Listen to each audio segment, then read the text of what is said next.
Alright guys, so today I'm doing a little bit different content than what we normally do as far as the bus stuff goes. I'm going to show you one of my hobbies that I've recently been digging into. It's allowed me to be creative in a different aspect. So today we're going to be making some cold process soap. Now a lot of you guys probably have seen advertisements for things like Dr. Squatch and stuff like that. And that's one of the reasons I kind of got into this is I bought some of their stuff.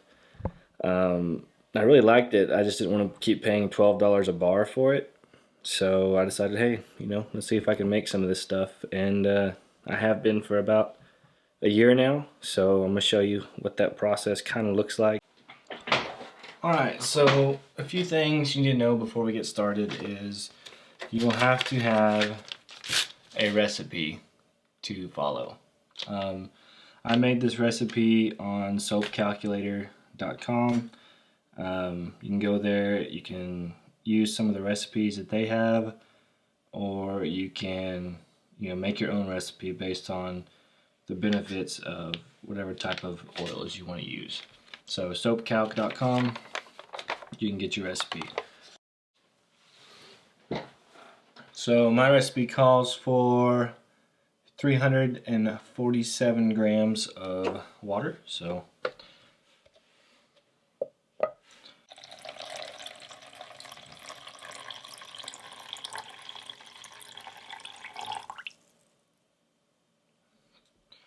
lye, I need 149.25 grams of lye.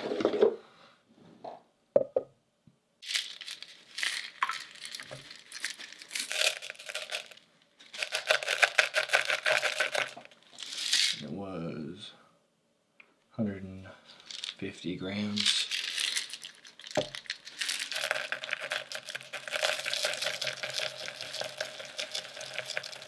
You also want to do this in a pretty well ventilated area. It does create some fumes, so I will be setting this outside once we do this. So just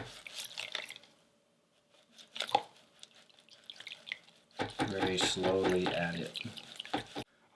You just want to make sure you get all of these lye pellets dissolved because you don't want them ending up in your soap. So I like to just make sure they're all dissolved before I set it to cool down. Okay, so castor oil is 52.60 grams. Make sure you zero out your scale. So I need some castor oil, 52.6. And for olive oil, I need 526 grams. This particular batch calls for a lot of olive oil. Olive oil has very cleansing properties. That's 527, that's close enough. Need 315.6 grams of the coconut oil.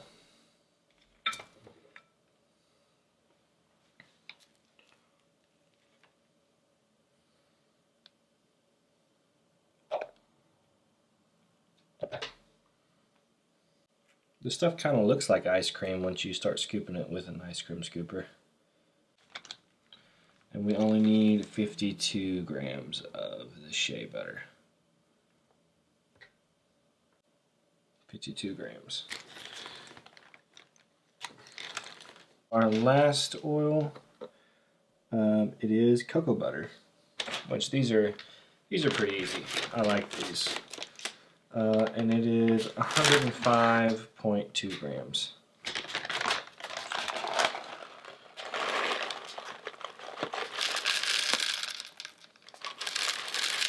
So I'm going to go pop these in the microwave, and then I'll be right back. Them liquid oils at room temperature.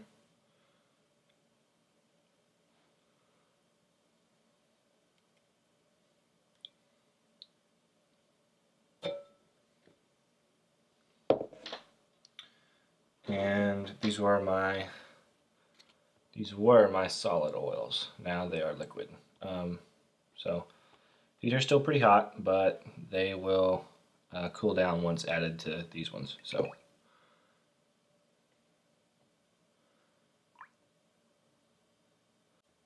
we're ready to add our lye water now. And then you start adding your additives after that. So I like to add sodium lactate to the lye water before mixing the lye in the oil. 2.3 tablespoons of sodium lactate.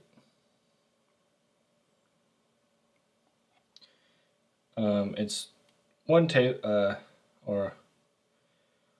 teaspoon per pound of oils in cold process. So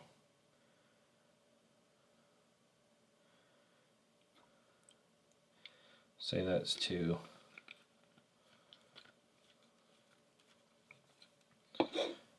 Then I recently got some more of this stuff because it doesn't really go a long way. Okay. I'm just gonna start adding my lye water. And you can see it's very an interesting effect to the oils. You may not be able to see from that angle, but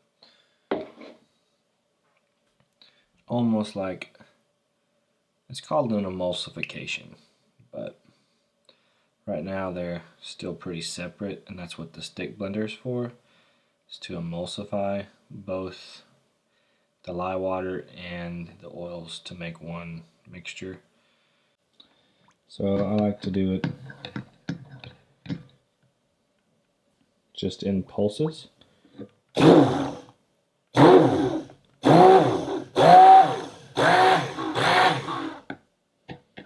And just kind of do it slowly. You don't want to get it too thick right away.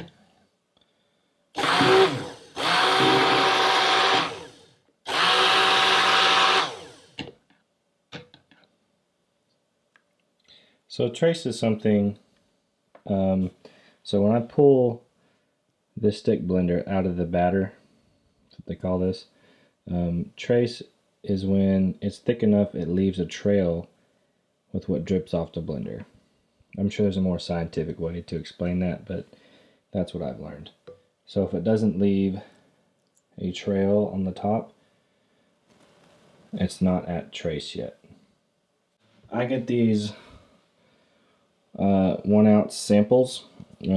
This fragrance is called Cafe Latte. And you're only supposed to put so much fragrance per batch. But I like buying these because I can just dump the whole fragrance in. I don't like having to measure the fragrance.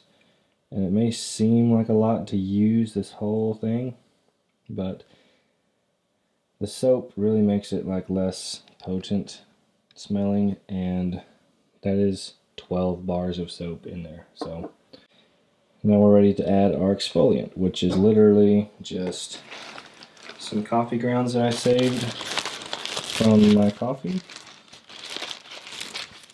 These are have been used already, so they won't discolor the soap. I left it pretty thick because I want a pretty good scrub. So I'm going to let this kind of sit up a little bit, and then I'm going to separate it into 3 pitchers, and I'll add my colorants to it. And then we're ready to put it in the mold. So, we want to weigh this whole thing. I guess we could just eyeball it. We're just going to eyeball it because I don't know the weight of this bowl. We are going to divide it into 3 containers. So,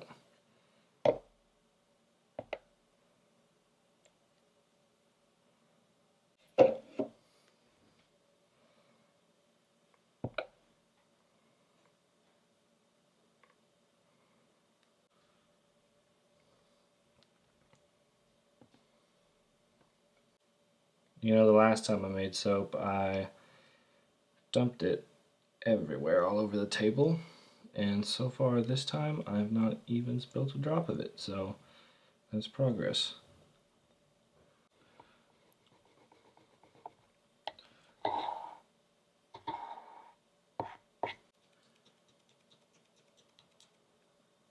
don't know how much it is, it looks like a lot.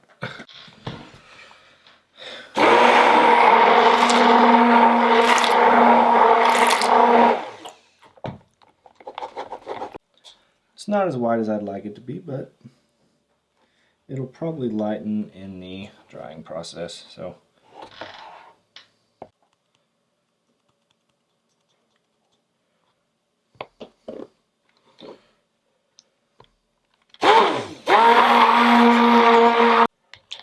Looks pretty good.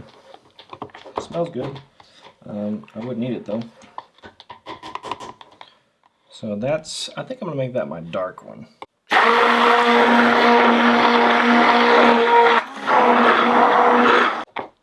It doesn't exactly resemble coffee, but you know, it's soap. What can you do?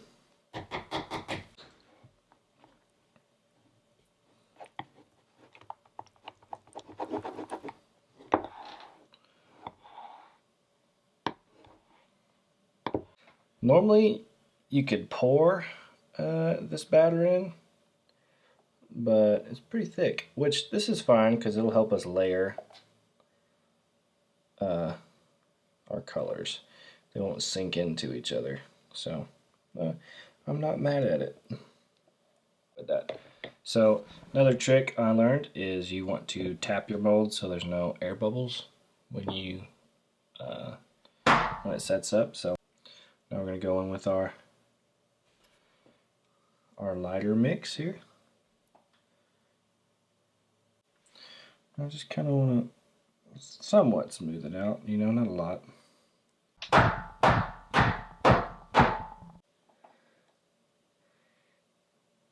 And here's my, looks almost like cookies and cream with that coffee grounds in there, but I just need to smooth.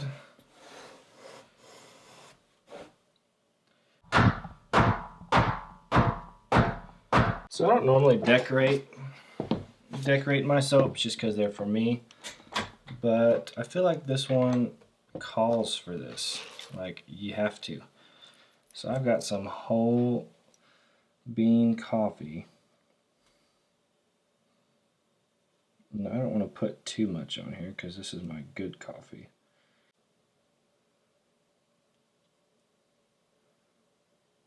Or this is what I've learned. I don't know if it's correct, but you set your oven temperature to 250 on a preheat, and then you turn it off when it's done preheating.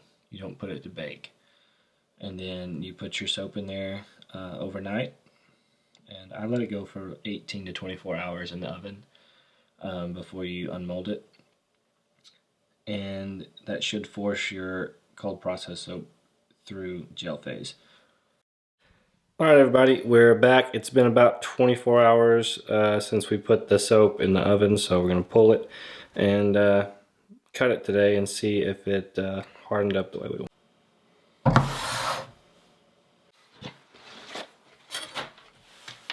It's already making a mess. Oops, some of our coffee beans fell out, but that's fine. Okay.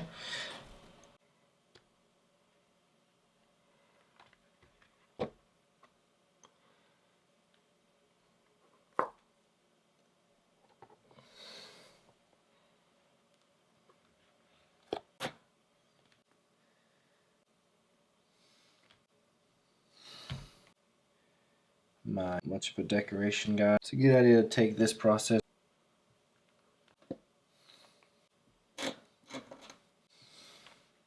Alright, that's it guys. That is the soap making process.